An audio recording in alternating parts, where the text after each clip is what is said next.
किसी की नजर मुझ पर पड़े ना पड़े, प्रभु की नजर का हुआ है असर। ओम शांति। 17 जनवरी 2024 बाबा के महावाक्य।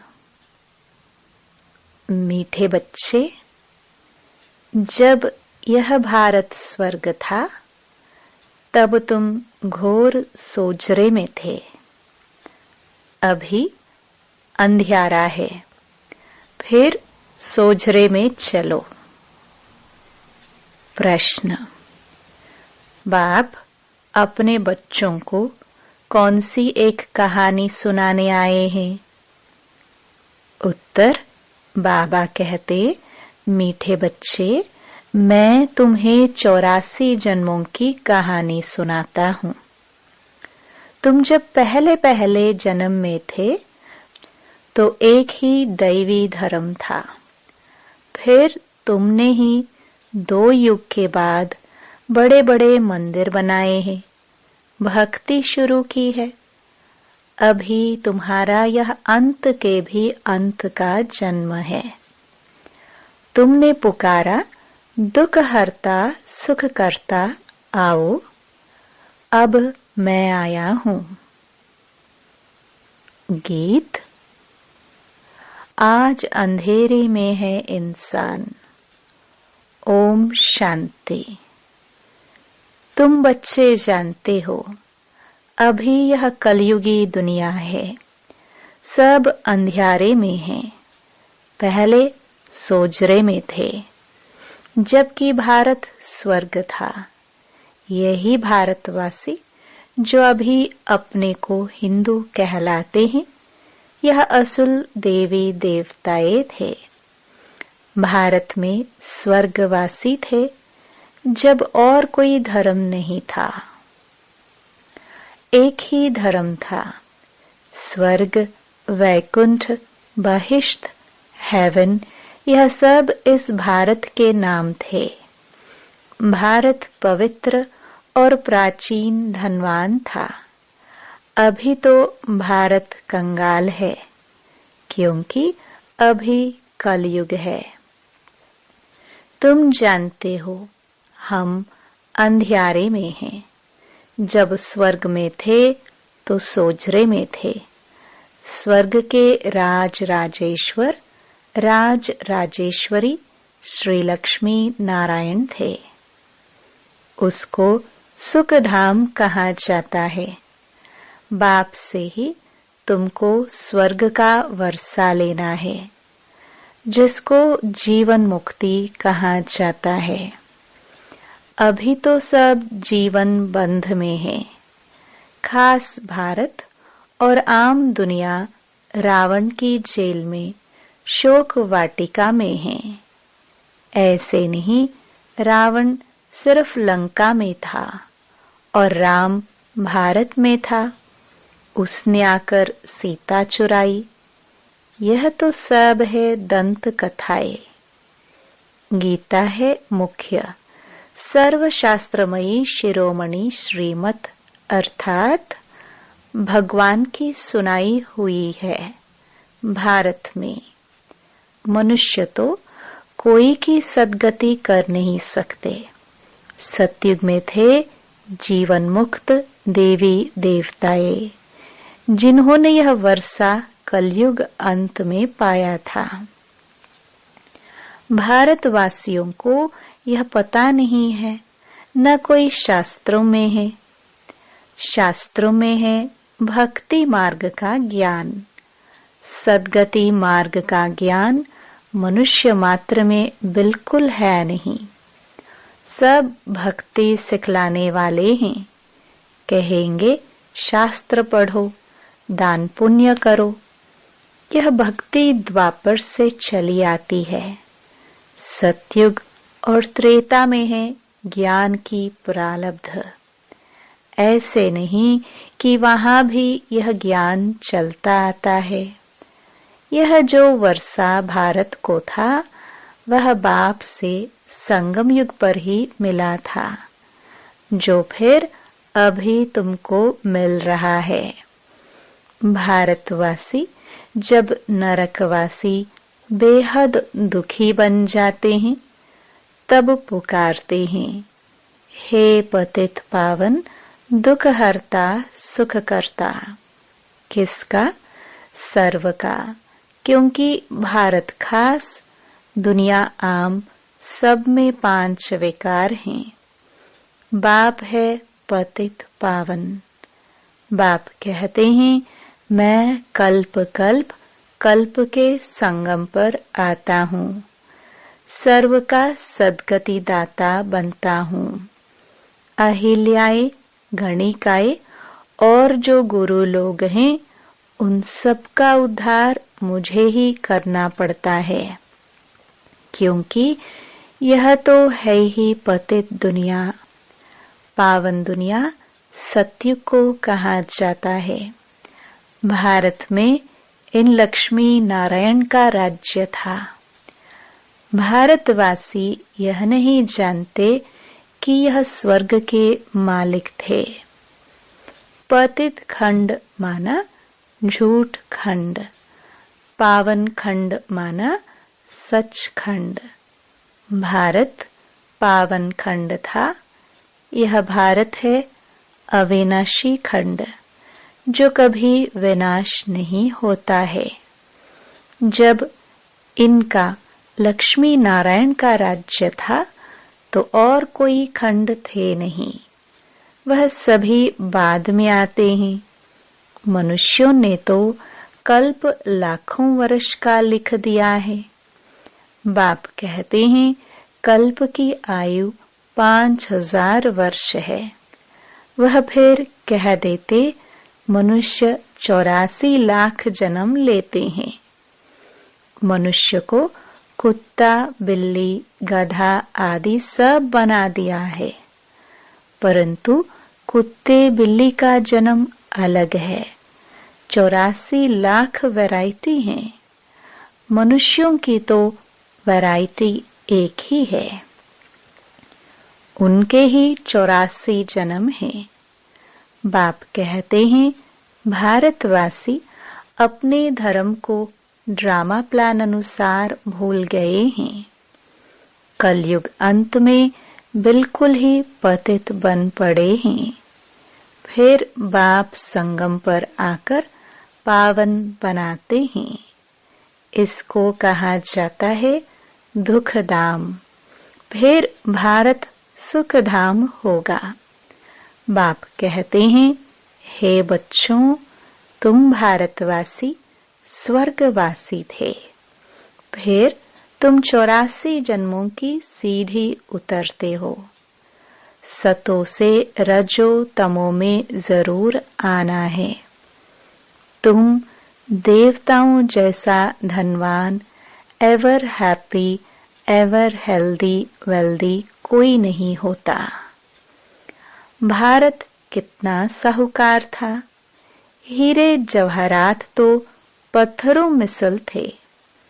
2 युग बाद भक्ति मार्ग में इतने बड़े बड़े मंदिर बनाते हैं।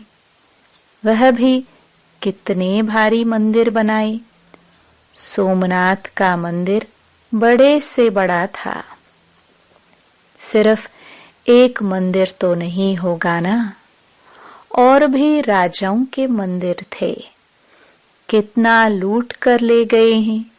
बाप तुम बच्चों को स्मृति दिलाते हैं, तुमको कितना साहूकार बनाया था।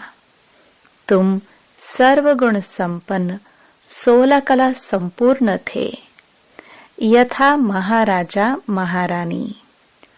उन्हों को भगवान भगवती भी कह सकते हैं, परंतु बाप ने समझाया है, भगवान एक है, वह बाप है।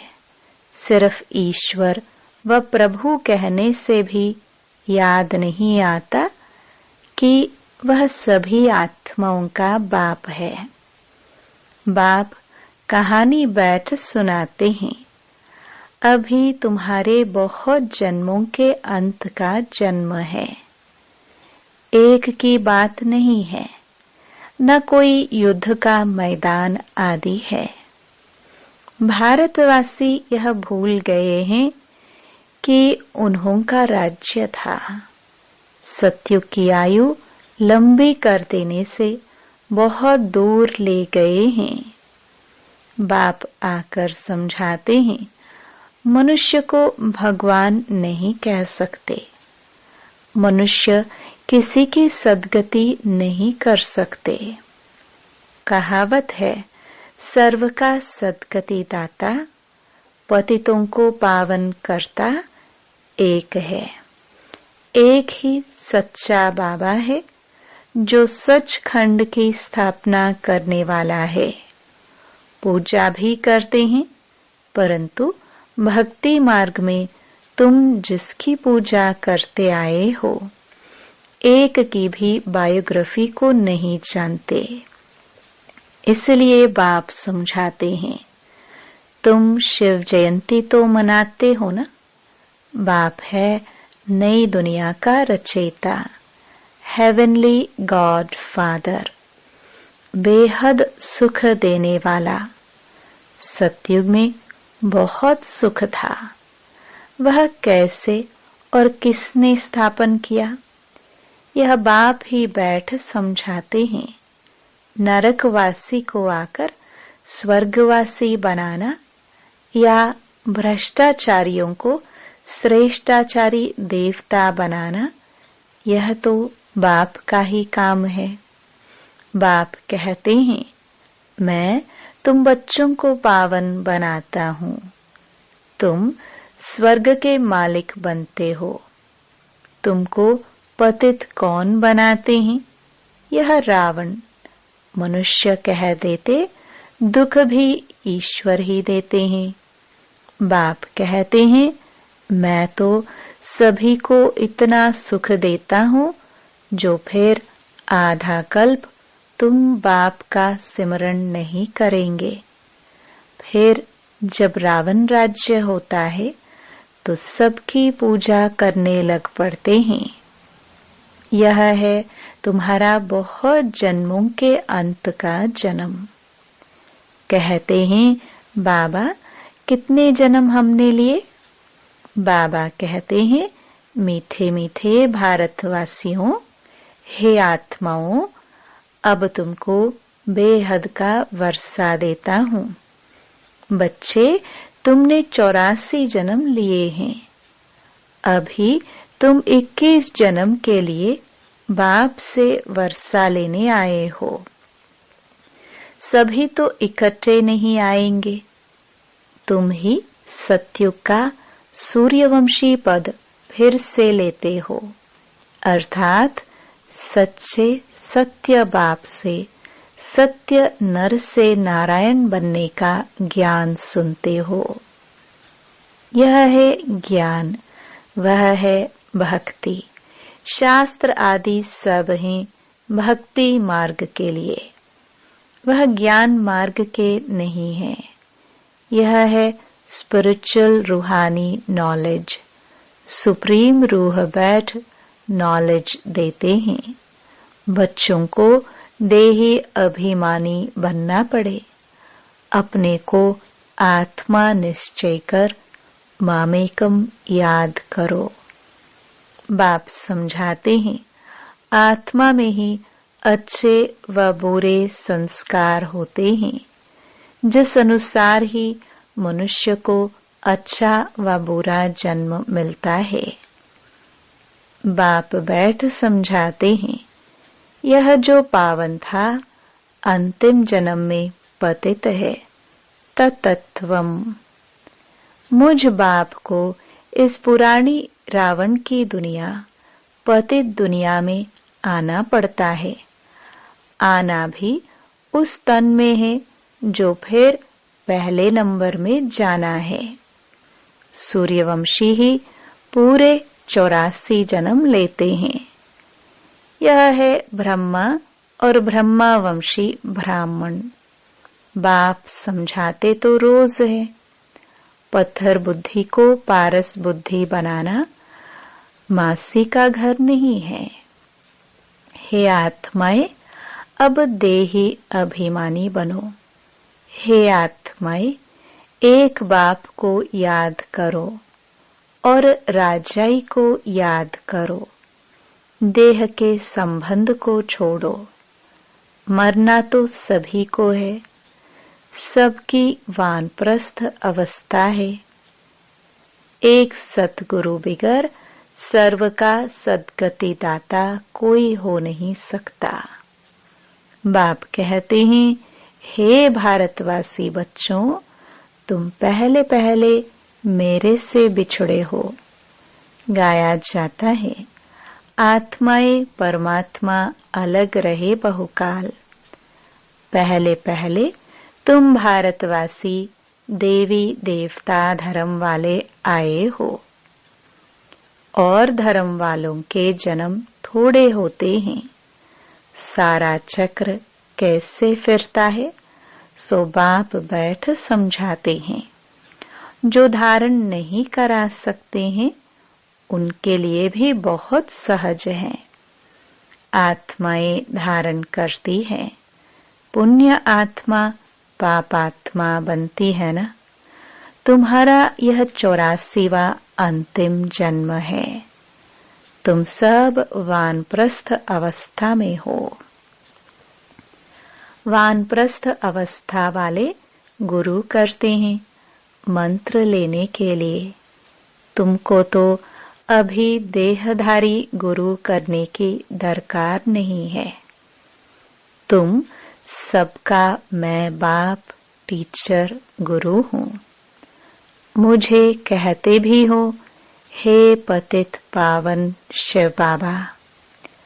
अभी स्मृति आई है, सब आत्माओं का बाप है। आत्मा सत है, चैतन्य है, क्योंकि अमर है। सभी आत्माओं में पाठ भरा हुआ है। बाप भी सत चैतन्य है। वह मनुष्य सृष्टि का बीज रूप होने कारण कहते हैं, मैं सारे झाड़ के आदि मध्य अंत को जानता हूँ। इसलिए मुझे नॉलेजफुल कहा जाता है। तुमको भी सारी नॉलेज है। बीज से झाड़ कैसे निकलता है? झाड़ बढ़ने में टाइम लगता है ना। बाप कहते हैं, मैं बीज रूप हूँ। अंत में सारा झाड़ जड़जड़ीभूत अवस्था को पा लेता है। अभी देखो, देवी देवता धर्म का फाउंडेशन है नहीं, प्रायः गुम है। जब देवता धर्म गुम हो जाता है तब बाप को आना पड़ता है। एक धर्म की स्थापना कर बाकी सबका विनाश करा देते हैं। प्रजापिता ब्रह्मा द्वारा बाप स्थापना करा रहे हैं। आदि सनातन देवी देवता धर्म की। यह भी सारा ड्रामा बना हुआ है। इनकी एंड होती नहीं। बाप आते हैं अंत में। जबकि सृष्टि के आदि मध्य अंत का नॉलेज सुनाना है तो जरूर संगम पर आएंगे। तुम्हारा एक बाप है। आत्माएं सभी ब्रदर्स हैं, मूल वतन में रहने वाली। उस एक बाप को सब याद करते हैं। दुख में स्मरण सब करे। रावण राज्य में दुख है ना, यहाँ सिमरन करते हैं तो बाप सबका सद्गति दाता एक है। उनकी ही महिमा है। बाप नहीं आए तो भारत को स्वर्ग कौन बनावे?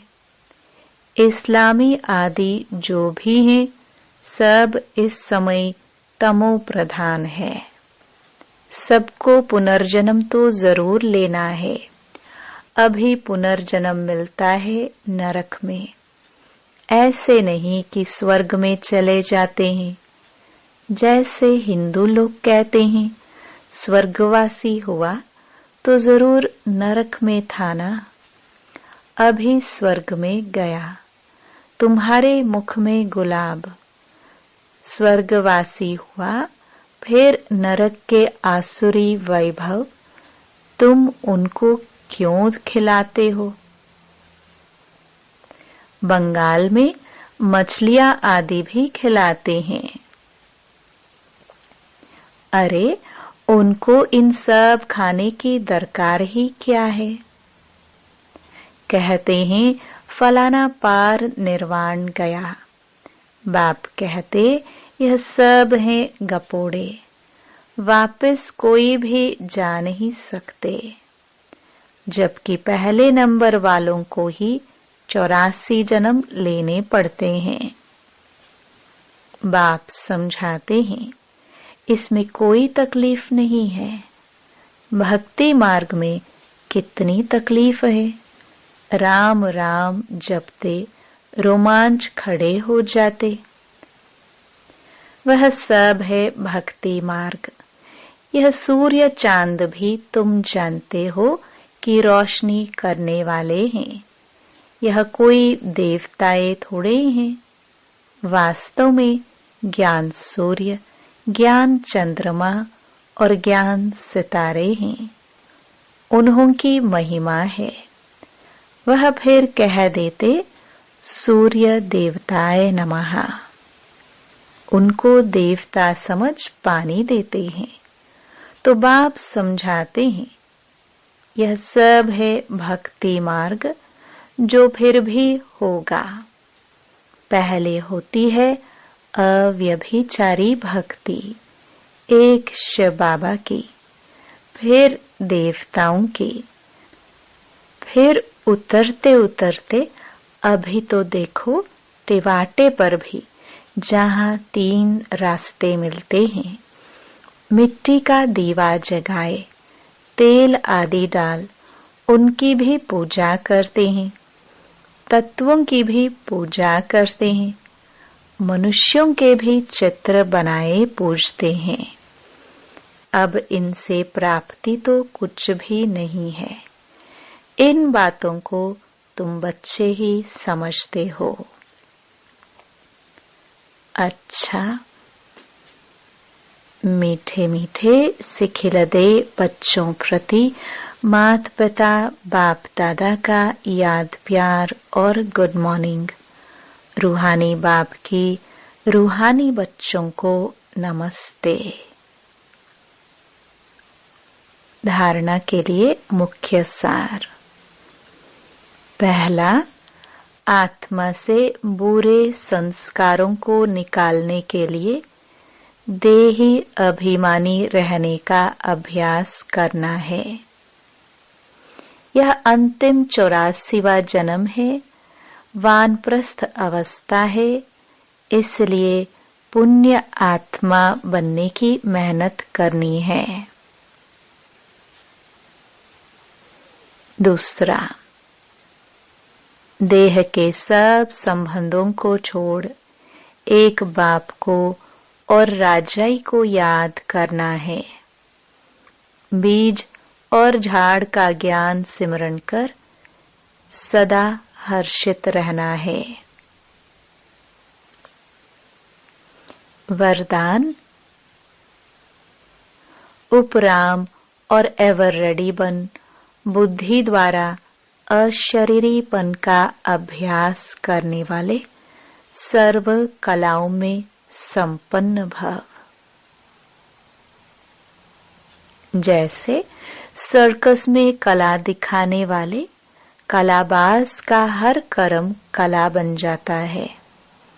वे कलाबाज शरीर के कोई भी अंग को जैसे चाहे, जहां चाहे, जितना समय चाहे मोल्ड कर सकते हैं। यही कला है। आप बच्चे बुद्धि को जब चाहो जितना समय जहां स्थित करने चाहो वहां स्थित कर लो। यही सबसे बड़ी कला है। इस एक कला से 16 कला संपन्न बन जाएंगे। इसके लिए ऐसे उपराम और एवर रेडी बनो जो ऑर्डर प्रमाण 1 सेकंड में अशरीरी बन जाओ। युद्ध में समय ना जाए। स्लोगन: सरलता और सहनशीलता का गुण धारण करने वाले ही सच्चे स्नेही और सहयोगी हैं। अव्यक्त इशारे। इस अव्यक्ति मास में बंधन मुक्त रह जीवन मुक्त स्थिति का अनुभव करो।